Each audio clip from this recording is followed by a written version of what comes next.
नमस्कार दोस्तों, इस वीडियो में जिस स्टॉक के बारे में हम बात करने वाले हैं उसका नाम है SJVN लिमिटेड। ये स्टॉक 131 के प्राइस पे ट्रेड कर रहा है एंड आज मार्केट में इसने 3.26% का डाउन मूव दिया है। इसकी मार्केट कैप हो गई है 51,381 करोड़ रुपीस की। प्रमोटर होल्डिंग है इसकी 81.80%। बुक वैल्यू इसकी 36.50 है। डिविडेंड यील्ड 1.35% है। फेस वैल्यू इसकी 10 है। फंडामेंटल वीडियो मैं ऑलरेडी बना चुकी हूँ, इसकी प्लेलिस्ट में ऐड कर दूंगी, आप देख सकते हैं। अभी के लिए शॉर्ट में बात करें तो ये एनर्जी के सेक्टर में है। इसकी एक सब्सिडरी है जिसको SJVN ग्रीन एनर्जी लिमिटेड के नाम से जानते हैं हम। एंड ये government of India and Himachal government का जॉइंट वेंचर है। एंड इस जो कंट्रोल करती है वो गवर्नमेंट ऑफ इंडिया कंट्रोल करती है, सेंट्रल गवर्नमेंट कंट्रोल करती है, हिमाचल गवर्नमेंट इसको कंट्रोल नहीं करती है। अभी के लिए देखिए तो स्टॉक 50/200 DMA से ऊपर ट्रेड कर रहा है, जो कि एक अच्छी बात है। पी रेशो मीडियन से थोड़ी सी ऊपर है, थोड़ा सा कॉन्शियस होकर चलें, बट ग्रोथ के हिसाब से देखा जाए तो पी मुझे लगता है थोड़ा सा कम ही रहेगा। एंड ये 5 ईयर्स के टाइम स्पैन पे है। 1 मंथ में देखें तो बहुत ही छोटा सा ऊपर है, क्योंकि मीडियन चेंज हो जाता है ना, जैसे जैसे ग्रोथ होती रहती है कंपनी में तो मीडियन चेंज हो जाता है। 5 ईयर्स पे देखें तो इसका मीडियन लगभग यहाँ पे 7 के आसपास आएगा। एंड 1 मंथ पे देखें तो 54-55 के आसपास है। 6 मंथ्स पे देखें तो 36 के आसपास है। 1 ईयर पे देखें तो आई थिंक 28 के आसपास है। एंड 3 ईयर्स पे देखें तो 10 पे है। तो ये चेंज होता रहता है। तो अभी के लिए 5 ईयर्स पे देखें तो थोड़ा सा ऊपर है, बट अगर 1 ईयर का देख के चले तो कोई इतनी दिक्कत की बात नहीं है। सेल्स एंड मार्जिन की बात करें तो यहाँ पे लेके चलते हैं 5 ईयर्स का। तो यहाँ पे ग्रॉस प्रॉफिट मार्जिन थोड़ा सा डगमगाया है, बट इतनी कोई दिक्कत की बात नहीं है। But sales quarter on quarter decrease हुए हैं, होपफुली इस बार अच्छा आएगा। सो पर्सनली अगर बात करूँ, अभी अपन इसके चार्ट पे आगे, पर्सनली अगर बात करूँ तो ये स्टॉक मुझे काफ़ी अच्छा लगता है एंड फंडामेंटली काफ़ी स्ट्रॉन्ग है। दूसरा गवर्नमेंट का है। तीसरी बात की एनर्जी के सेक्टर में है।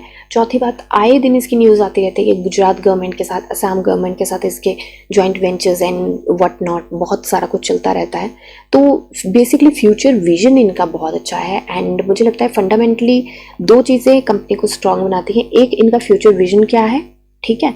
दूसरा, फ्यूचर विजन के लिए काम क्या कर रहे हैं, ये बहुत इंपॉर्टेंट है। दूसरा जो पॉइंट है बहुत ज़्यादा इंपॉर्टेंट है कि कर क्या रहे हैं, क्योंकि प्लान तो देखो सारे बना लेते हैं, एग्जीक्यूशन क्या है, उनका एक्शन क्या है, तो इसका काफ़ी ज़्यादा देखा गया है उसमें। तो मुझे लगता है कि इसका फ्यूचर काफ़ी ब्राइट है। तो पर्सनली ये मेरे को स्टॉक काफ़ी ज़्यादा पसंद है। तो अभी के लिए हम देखें तो हमें मिला है 2 दिन से, एक दिन तो मिला 0.22% का हमें डाउन मूव, एंड उसके बाद हमें मिला है उसके बाद आज हमें मिला है 3.26% का डाउन, जो काफ़ी बड़ा है। बट आप मार्केट में देखें तो इन दिनों क्योंकि निफ्टी अपने हाई पे है एंड सारे स्टॉक्स में ना प्रॉफिट बुकिंग देखी गई, लगभग 60 to 75% स्टॉक्स में ना प्रॉफिट बुकिंग देखी गई है। तो उस वजह से वो सेंटिमेंट्स भी होते हैं कुछ, तो उसकी वजह से भी है। इनफैक्ट आज 9 तारीख थी एंड एक बार BSE पे चलते हैं। BSE पे देखिए इसका प्राइस बैंड जो है 20% का है। एंड 8 तारीख को एक न्यूज़ आई थी और काफ़ी अच्छी न्यूज़ थी। वैसे ये पहले आ चुकी है, बस इस न्यूज़ की जस्ट एक कंफर्मेशन सी थी, एग्जीक्यूशन हुआ है इस चीज़ का। तो ये न्यूज़ पहले आ गई थी कि SJVN ग्रीन एनर्जी, जो मैंने बोला ग्रीन एनर्जी लिमिटेड जो है, इसका SJVN की होली ओन सब्सिडरी है, तो उसका and Assam power distribution company limited APDCL का जॉइंट वेंचर जो पहले अनाउंस हुआ था, उसको अभी उन्होंने एग्जीक्यूट कर लिया है। एंड यहाँ पे इसकी सारी डिटेल्स दी गई हैं कि क्या क्या है उसमें, क्या क्या होगा। तो यहाँ पे हिस्सेदारी जो रहेगी, जो SJVN की रहेगी, जो SJVN ग्रीन एनर्जी लिमिटेड है, उसकी 51% है एंड 49% जो है वो है इसकी Assam power distribution company limited जो है। अब देखिए मैं आपको इसका फ़र्क बताती हूँ कि 51 और 49% का क्या फ़र्क होता है। यूजुअली जब कंपनी का जैसे 59% है तो जो मेजर डिसीजन मेकिंग पावर होती है ना, तो जिसका ज़्यादा स्टेक होता है उसके पास होती है। तो यहाँ पे जो मेजर डिसीजन मेकिंग पावर आएगी वो आएगी SJVN के पास, और SJVN के पास आएगी तो मतलब वो आएगी सेंट्रल गवर्नमेंट के पास। राइट। तो ये मेजर फर्क है। अगर 50-50 होती तो इनके बराबर बराबर का होता, कॉन्फ्लिक्ट रहता। तो यहाँ पे 51% इनका है, 40, हालांकि फर्क जो है वो सिर्फ 2% की हिस्सेदारी का है, बट फर्क इसमें बहुत ज़्यादा होता है। आप फंडामेंटली देखें तो डिसीजन मेकिंग पावर जो है वो SJVN के पास है अभी, ठीक है। तो यहाँ पे बाकी सारा कुछ बताया है इसकी डिटेल के बारे में। यहाँ पे बताया भी है कि SJVN will be subscribe 51% share holding in the joint venture company, ठीक है। तो अभी के लिए हम चलते हैं इसके चार्ट पे। हालांकि न्यूज़ काफ़ी अच्छी थी, बट फिर भी डाउन मूव हमें देखने को यहाँ पे मिला है। एंड वो मैंने आपको रीज़न बता दिया कि थोड़ा सा मार्केट में चल रहा है अभी प्रॉफिट बुकिंग वाला सीन। तो एंड ऊपर से ये जो हमारी रेजिस्टेंस है ना, ये हमने पहले भी बात करी थी कि काफ़ी ज़्यादा स्ट्रांग है 134 की। इसने होल्ड बनाया, बट ये होल्ड बना नहीं पाया, डाउन मूव ही हमें मिला। यहाँ पे बना था होल्ड, बट हमेशा मैंने वीडियोज़ में बात करी है कि ये इसने होल्ड तो ऊपर बनाया था पर बहुत छोटू सा था। एंड मैंने हमेशा वीडियोस में बात करी कि रेजिस्टेंस एंड सपोर्ट की एक रेंज होती है।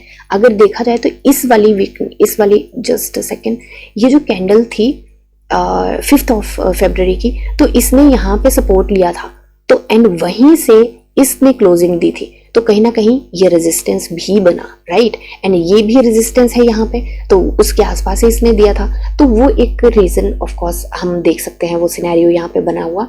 तो रेंज इसीलिए बोलती हूँ कि एक रेंज होती है।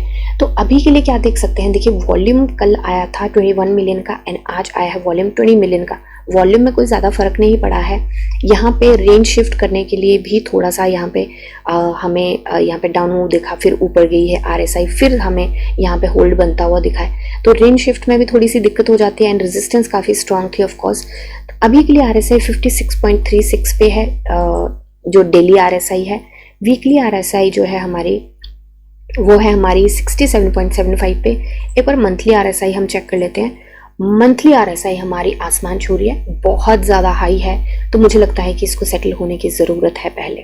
बहुत ही ज़्यादा हाई है हमारी मंथली RSI, 84.95 है। इतनी तो हमारी डेली RSI चली जाती है, तो हम बोलते हैं भैया ये ओवरबॉट जोन है, रुक जाओ, राइट। तो ये बहुत ज़्यादा, देखो यहाँ पे ये जैसे 80 टच करते हैं वैसे नीचे आ जाती है। तो मंथली RSI हमारी 84.95 है, 85 पे है। तो मुझे लगता है उसको सेटल होने की ज़रूरत है। हो सकता है स्टॉक यहाँ पे कंसोलिडेट करे या हमें थोड़ा सा डाउन मूव दे, और यहाँ पे मुझे लगता है होल्ड बना लेना चाहिए। अगर इसको होल्ड नहीं बनाता है ये स्टॉक 126.60 को, अगर इसको होल्ड नहीं बनाता है, मतलब 127 को अगर होल्ड नहीं बनाता है और उसके नीचे जाता है ये स्टॉक, तो मुझे लगता है फिर से हमें यही रेंज में आ जाएगा। उसी दिक्कत का हमें फिर से सामना करना पड़ सकता है एक बार। तो एक बार हम इसका रेंज का भी लगा के देखते हैं कि ये रेंज में था यहाँ पे। तो यहाँ पे वैसे टिपिकली कोई रेंज नहीं बनी है क्योंकि ये फ्लक्चुएट होता रहा है यहाँ पे, पर वैसे देखा जाए हम देखें इसको तो ये काफ़ी टाइम तक 119 एंड 126 के बीच में ट्रेड करता रहा है।